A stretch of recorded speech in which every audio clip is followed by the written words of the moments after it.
Estamos en 1967, Jimi Hendrix acaba de terminar de grabar Purple Haze.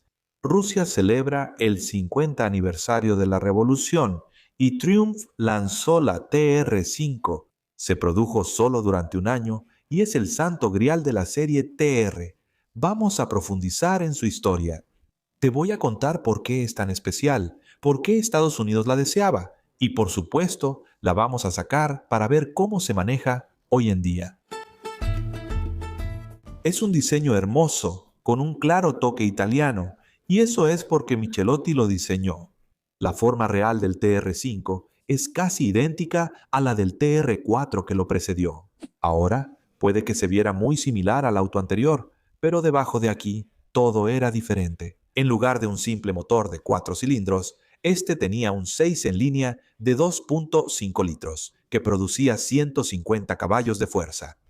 Solo para poner eso en contexto, el 911 base de esa época solo producía 128 caballos de fuerza, así que para un auto deportivo de nivel medio, esto realmente estaba llevando las cosas al límite. El secreto de toda esa potencia se puede ver aquí. Este fue uno de los primeros autos deportivos británicos. De hecho, fue el primer auto deportivo británico que venía con inyección de combustible. Tiene el muy criticado sistema Lucas, pero les permitió usar una mayor compresión y también un árbol de levas bastante extremo. En Estados Unidos, sin embargo, se quedaron bastante cortos, porque en lugar de los 150 caballos de fuerza completos, recibieron un auto llamado TR-250, que lucía idéntico, pero solo tenía 111. Ahora, uno pensaría que eso se debió a las regulaciones de emisiones, pero en realidad hay otra razón más sorprendente por la que eso sucedió. Vamos a sacarlo. Te contaré cómo se maneja y más sobre esa historia estadounidense.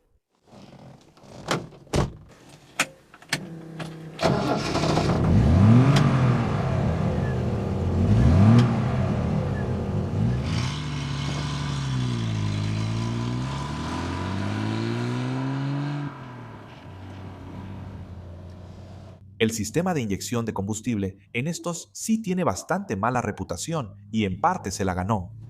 Los primeros autos que salieron de la línea de producción tenían un problema porque la bomba de combustible estaba bajo el cofre, junto al motor. Se calentaba demasiado, empezaba a cavitar y causaba falta de combustible. De la misma manera, aparentemente, la toma de combustible tenía un pequeño problema. Así que, de nuevo, con los primeros autos, cuando llegabas a un cuarto de tanque y entrabas fuerte en una curva, el motor se apagaba, lo cual era bastante indeseable. Pero hoy en día ya puedes hacer que funcionen correctamente. He manejado otro auto con exactamente el mismo motor, el Triumph 2500 Pi, propiedad del mismo tipo, Simón, que tiene este, y me encantó absolutamente.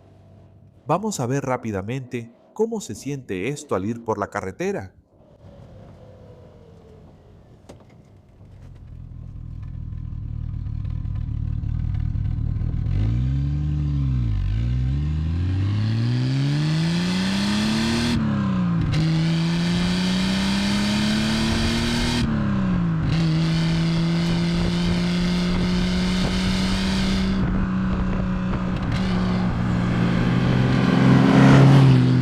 Es un motor realmente suave, puedes mantenerlo a 4000 revoluciones y no parece molestarle.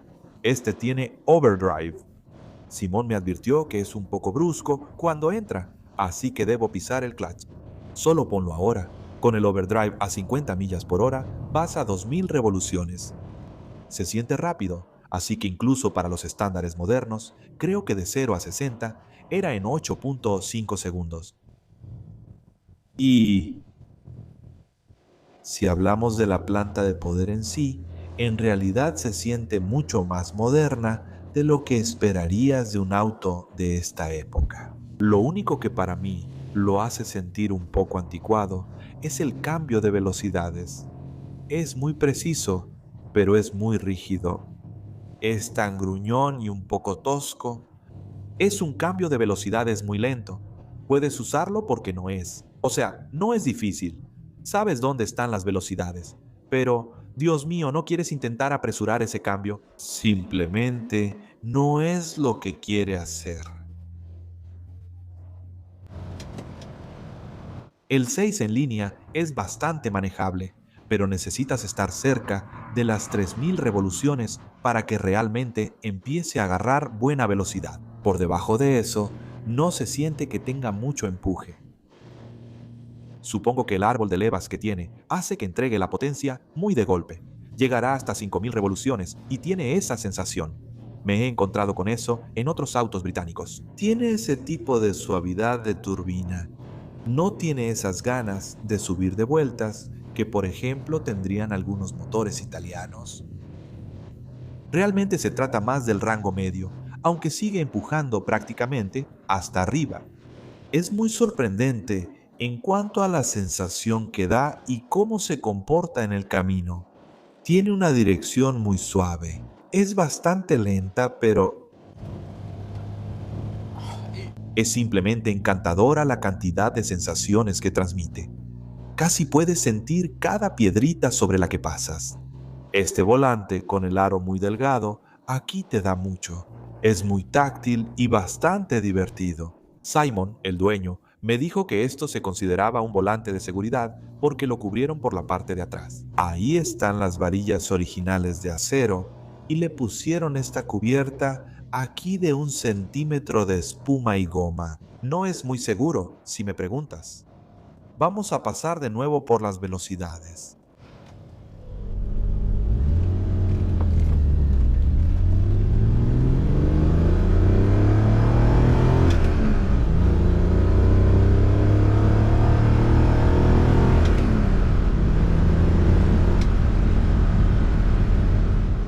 Tiene una personalidad y un sonido muy rudos, junto con el cambio de marchas pesado y la dirección dura a bajas velocidades.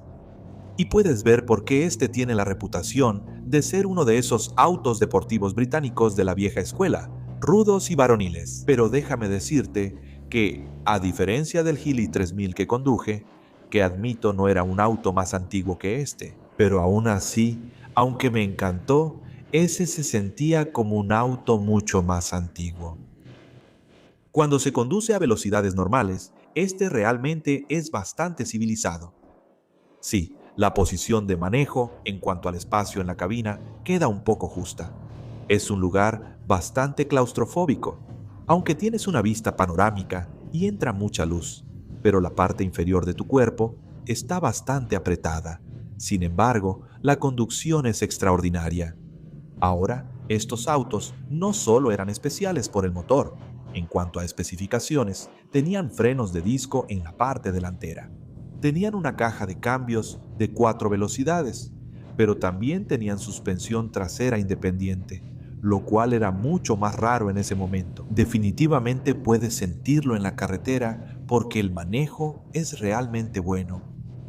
La otra cosa que no esperarías es la dirección. Tiene cremallera y piñón. El sistema de tornillo y rodillo habría sido mucho más normal en este momento. Eso no quita que se sienta bastante imprecisa en el centro.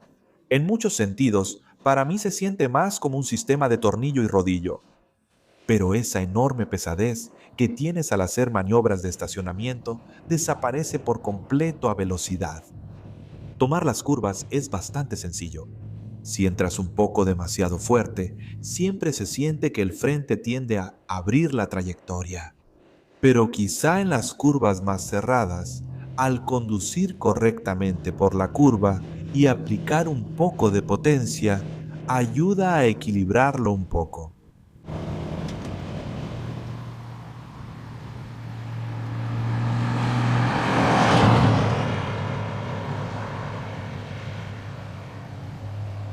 Además, su aspecto realmente es digno de admirarse. No es solo la forma general, que es tan acertada, sino que ese frente es de esos que te hacen sonreír. Se parece mucho a una cara. Podría ser un perrito o algo así. La forma en que los faros tienen esas tapas encima y ese abultamiento en el cofre es simplemente fantástico. Pero incluso los detalles son impresionantes. Mira las luces de posición delanteras y las direccionales. Qué cosa tan absolutamente hermosa. El modelo posterior, el TR6 mecánicamente, era casi idéntico. Tenía una barra estabilizadora más gruesa que creo que este también tiene. Pero la carrocería fue renovada, supongo que bastante, en la parte delantera y trasera por Karmann. Hicieron un gran trabajo, pero creo que este se ve mejor. Tan fantástico como es el exterior, el interior diría que es bastante poco destacable. Es un festín de plástico. Hay una especie de buena pieza de madera ahí, pero todo es bastante básico aquí, y ciertamente no creo que sea una de las mejores características del auto, pero es bastante similar a otros autos británicos de esa época. Ahora, hay algo más que es interesante sobre este auto. Notarás que aunque nominalmente es un convertible, tiene un techo de acero. Este tiene una opción que es lo que se conoce como un techo Surrey. Ahora, básicamente es lo que más tarde se conoció como un techo Targa por el 911, pero este antecedió al 911. Targa por 4 años. Tienes una sección trasera sólida con un panel de acero en la parte superior que puedes poner y quitar. Si quieres, puedes quitar todo y volver a dejarlo como convertible también, muy adelantado a su tiempo. Mencioné antes que los estadounidenses solo recibieron 111 caballos de fuerza. Ahora, es cierto que en ese momento realmente empezaban a endurecer las regulaciones de emisiones. Así que hay muchos autos europeos y muchos autos estadounidenses que fueron limitados.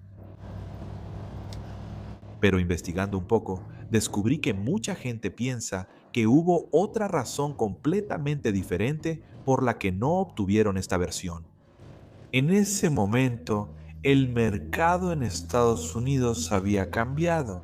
Así que después de la guerra, en los años 50 y principios de los 60, los autos ingleses, bueno, los autos británicos, tenían vía libre en Estados Unidos.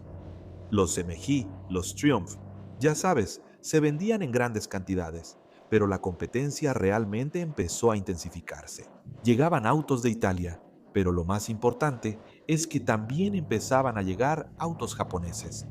Eso significaba que el mercado era mucho más competitivo que antes y muy sensible al precio. Ahora parece que en Estados Unidos la potencia específica nunca fue algo en lo que se concentraran tanto. Siempre tenían motores bastante grandes con poca potencia.